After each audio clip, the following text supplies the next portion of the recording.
Wisp Sports Radio, the voice of women in sport.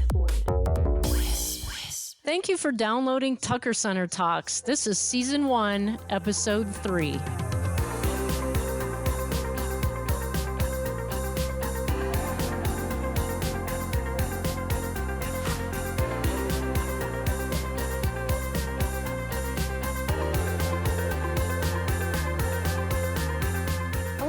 This is Tucker Center Talks, a podcast from the Tucker Center for Research on Girls and Women in Sport at the University of Minnesota in the United States, a co-production with Wisp Sports. I'm your host for Tucker Center Talks, Dr. Nicole Lavoie, director of the Tucker Center. In this podcast, I'll talk with Dr. Austin Stair Calhoun, a Tucker Center affiliated scholar, a former Tucker Center research assistant, my colleague and writing buddy, friend, and currently in a very fancy role in our medical school, the chief of staff in the medical school education. We're going to talk to her about her research regarding digital representations of sport coaches and how that contributes to erasing same-sex couples in the realm of sport. Welcome, Dr. Calhoun. Thanks for having me, Dr. Lavoie. We're so glad that we could have you on because I absolutely love this line of research, and I want us to just have a conversation about what we've done over the years and certainly what you've done. So let me just give a little backstory to our listeners. So in 2009, Austin was a former collegiate sports information director turned doctoral student in the School of Kinesiology, and she had an idea for a research project and came to me with her idea. So, Austin, why don't you give listeners a snapshot of what your original idea was? Yeah, so if I was going to start the story, I would actually start it a little bit further back too in 2003, 2004, when I was working in my first job in sports information. I was a sports information intern at the University of Delaware, go Blue Hens, and I was writing online coaching bios, and I was noticing a pattern in those bios, even at that time, but I didn't know what to make of it. I didn't have my master's. I hadn't started my PhD. I didn't know what to make of it, but I knew it was something. There was something sticky. What were you seeing, Austin? Yeah, so I was seeing at that time, 23-year-old Austin was seeing male coaches have personal text in their online coaching bios and female coaches not having any personal text. That was the first pattern I noticed. If you fast forward, I had given this more and more thought, and I had been working in sports information for several more years following that. Before coming to the University of Minnesota, I had written a lot of online coaching bios. As you would, as a SID. Yep, I had written a lot of, and I had now figured out that it wasn't just male and female coaches, that there was a certain kind of personal text that was more likely to occur than other family narratives, and that was a heterosexual family narrative. So a husband and a wife, 2 kids, maybe a dog, they like to garden in their family narrative. And I came to Dr. Lavoie and I said, do you think this is worth looking at more? I remember that day distinctly, you coming in my office and like, I've got this idea. Why don't we look at family narratives and online coaching bios and see what we find? And do you remember what I said? I can't. I think you said that sounds sticky or it sounds stupid. I hope it was the former. I think I said that's a fantastic idea. Nobody's done that. It's super sticky and let's do it. So what we did was we enlisted the help of our very first Tucker Center summer intern, Alicia Johnson, who was then an undergrad in Mankato and who is now the director of the Women's Center at the University of Oshkosh, Wisconsin, Dr. Johnson, if you will. But we tasked Alicia with coding I don't know, 2,000 or so online coaching bios. Was that about right, Austin? Yeah, we did the first pilot study just with Big Ten coaches. So you and I think, did that, and that was like 200, give or take. And then the next round, there were of the usable bios, there was about 1,900. 1,900. Okay. So just to give the listeners a context, what we would do is you go online and let's just say it's Lindsay Whalen. So she's our women's head basketball coach at Minnesota. She has a bio. You know, Lindsay played at Minnesota. She played for the Lynx. She's an Olympic medalist. She did all these great things. She's in the Hall of Fame. And it would talk about her personal and professional achievements. And then at the very bottom of most bios is the personal family narrative. And that's what we were coding. And so tell everybody what we found with that first study of about 2,000 online bios. Yeah, so it was pretty interesting because we did Division I and Division III coaches, so a variety of levels. We did it from different regions across the nation. We did all sports, so not only male sports or not only female sports or not only sports that are maybe have the same coaching staff, like sometimes swimming or track and field. We were very egalitarian in our approach. And in those 1,900 online coaching bios, we only found 2 coaches that had a same-sex family narrative, i.e. that their partners were explicitly noted in their online coaching bios. And we were really, Alicia was coding the data and she came back with us and we ran the stats and we were really shocked by that. Yeah, I remember having a lot of assumptions going into it, especially thinking about Division III coaches, which was a population that I was more, had a little bit more expertise in. I was thinking, I think I was thinking 10. I don't know. I was shocked with 2. And when you do the very elaborate math, 2 is not even 0.01%. So, even if a sort of conservative or ballpark estimate of the population, U.S. population of being GLBT is 10%, right? And so if we're saying we don't even have 1%, there's something's happening there. Something's happening. It's disproportionate. It certainly doesn't reflect reality. And, if we were betting women, we would probably bet there was more than 2 LGBT coaches out of 1,900 in collegiate athletics. I would bet my life on that. Yes. Okay. So what? Why does this matter? So there's 2 out of 1,900 of same-sex narratives and online coaching bios. Why should we care? Yeah, that's a great question. And I think I like to break it into sort of 2 sides. One, it's individual. There are individual structures and barriers for coaches, particularly female coaches, for having any personal text, whether it's same-sex or even family narratives in general. And then it's institutionalized, that there are institutionalized barriers and sort of systemic heterosexism, homophobia that prevent us seeing more diversity in our family narrative. Also, I would just say that, these are the university authorized. They're sort of the official bio of this person, and the fact that we don't see a normalization of all kinds of bios, not even same opposite sex family narrative, but single parent family narratives, just different than the sort of masculine, cisgendered, heterosexual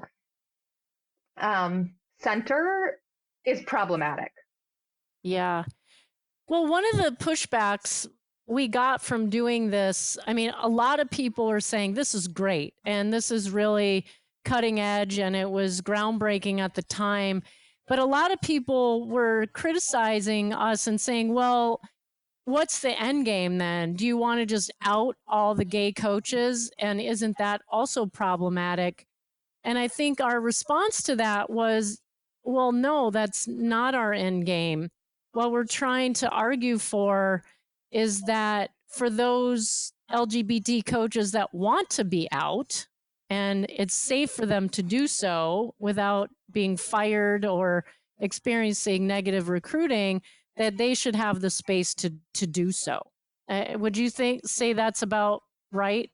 Yeah, absolutely. If you think of the online coaching bio as a very small reflection of the sort of environment and institution a coach is engaged, and sort of engaging in, and if there's fear of having any narrative in their bio, what kind of institutional setting and what kind of framework is this coach working in? Don't we want a system that gives people choice and access? Yes. And I think for those coaches who do want to be out in their bios and they're at an institution that supports that and values that, then they should have the agency to do that. But unfortunately, I think what our data suggests is that college athletics still is a fairly homophobic, heterosexist environment where coaches don't feel like they can be their authentic selves. Yeah, and I saw that also a lot in my dissertation work, which is a follow-up study to the work we just talked about, where I interviewed sports information directors, those folks that are tasked with writing the online coaching bios, and they had a lot of they felt very pulled in different directions. They had a lot of feelings about the coach having the coach's brand and being able to, and not wanting to ask a coach if they wanted to put their partners in their bios or et cetera. And then also feeling like they were the 100% responsible for all the material as well. So it was this sort of like dichotomy of responsibility, but where everyone was absolved of having agency. Yeah. And I remember you saying that these decision makers, these gatekeepers of who decided what went in the bio, a lot of times they would just cut and paste the coach's bio from the previous institution or the previous year without really giving it much thought, which is also problematic because then it just reproduces the system. Yeah, absolutely. Cut and paste. I was anticipating that being a theme, and I was so glad that it came out in these interviews, these semi-structured interviews that I did, because it's true. If they're just repurposing the content, there's not room for the conversation. And so I love the fact that in your dissertation work, you did this follow-up study to really look at the decision makers. What was the coach's role in what went into their bio? Did that come out in your results? It came out in the sense that sports information directors would say that the coach has like unilateral authority of what is in their bio. And when prompted, well, would you ever ask your coach if they wanted to put their partner in their bio? It was that created a lot of stress among these gatekeepers and decision makers. They were very confident in other things, like whether or not you'd put an award in or community service efforts. It was clear for them, but it got definitely muddier as you started to talk about these things that carried a little bit more stigma. Interesting. So what's the take home on this, Austin? What's the practical implications of this line of research? What were you hoping would come out of this?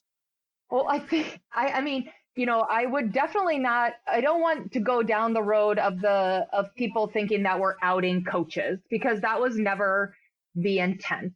I think the intent is all about access and representation, and to have these university authorized sources be reflective of all different kinds of community, and to also somehow create agency among SIDs, and even at some day, who knows when, to have training for them about how you can neutralize your routines, how you might offer opportunities to include non-traditional family narratives in online coaching bios, to move the needle a little bit more towards inclusivity and a little bit away from heterosexism and homophobia.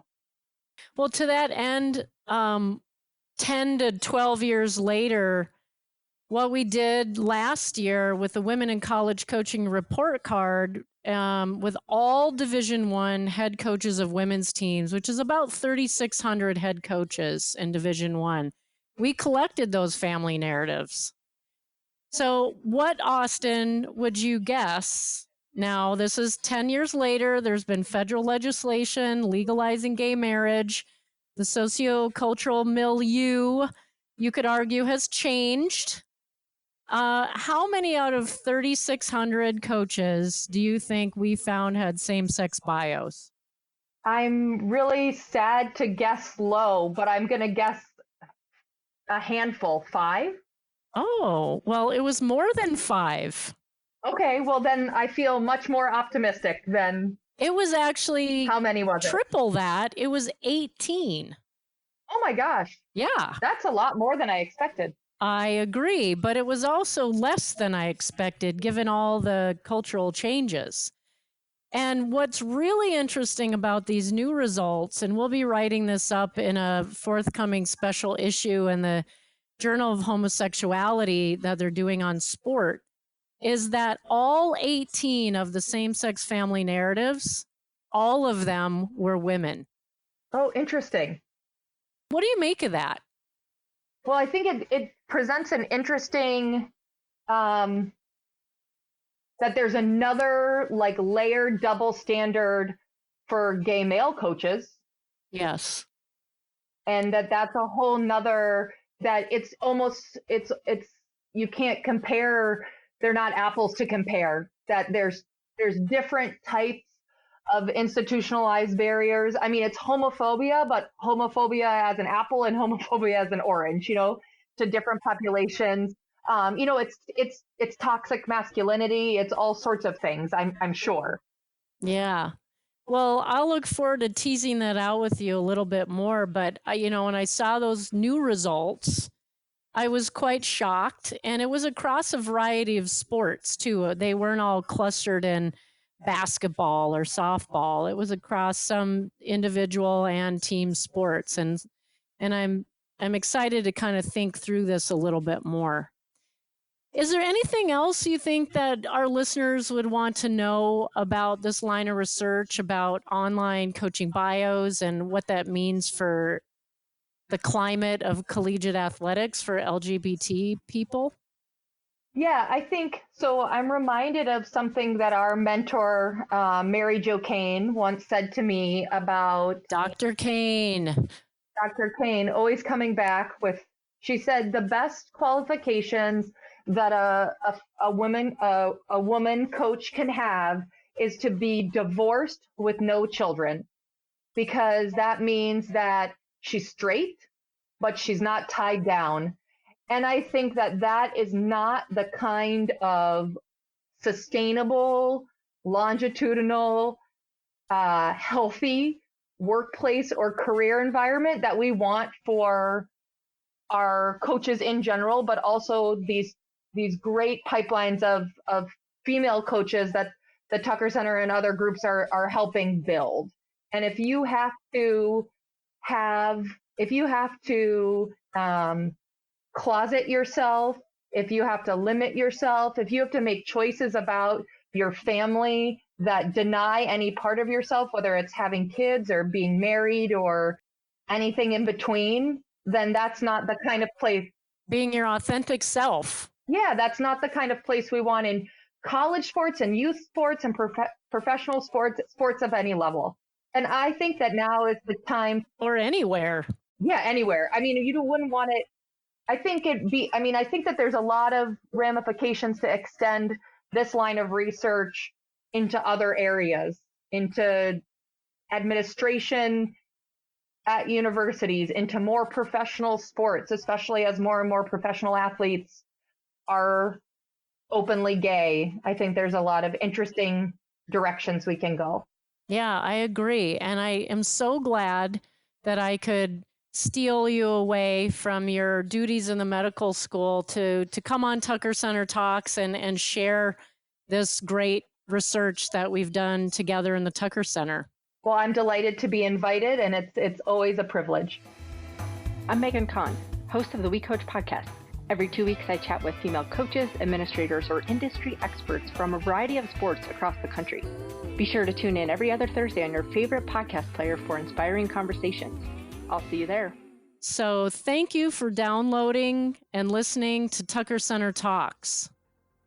We hope that you will continue to listen, and we'd love to hear from you. Tweet us at Tucker Center. You can tweet me directly at tuckercenter.org, and you can follow us on Facebook or Instagram. You can find the show notes with the links and resources for this episode at wispsports.com and look for Tucker Center Talks under the Listen tab. You'll find a lot more conversations from around the world of women's sport as well. So follow Wisp Sports on social media at Wisp Sports. So please share and follow. You can also reach us via email with any questions, comments, or suggestions to info@wispsports.com. Thank you for listening, and help us turn up the volume on women's sport. That's a wrap for episode 3 of Tucker Center Talks. I'll be back in 2 weeks' time with another episode where you'll hear from another Tucker Center affiliated scholar, Dr. Nancy Lowe, on the marketing and promotion of women's sport. I'm your host, Dr. Nicole Lavoie, signing off to make a difference in the lives of girls and women in sport.